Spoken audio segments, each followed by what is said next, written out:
اے پروردگار، میں نے اپنی اولاد ایک وادی میں جہاں کھیتی نہیں تیرے عزت و ادب والے گھر کے پاس لا بسائی ہے۔ اے پروردگار، تاکہ یہ نماز پڑھیں سو تو لوگوں کے دلوں کو ایسا کر دے کہ ان کی طرف جھکے رہیں، اور ان کو میووں سے روزی دیتے رہنا تاکہ تیرا شکر کریں۔ اے پروردگار، جو بات ہم چھپاتے اور جو ظاہر کرتے ہیں تو سب جانتا ہے، اور اللہ سے کوئی چیز مخفی نہیں، نہ زمین میں نہ آسمان میں۔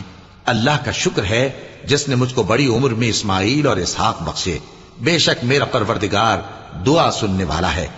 اے پروردگار، مجھ کو ایسی توفیق عنایت کر کہ نماز پڑھتا رہوں، اور میری اولاد کو بھی یہ توفیق بخش۔ اے پروردگار، میری دعا قبول فرما۔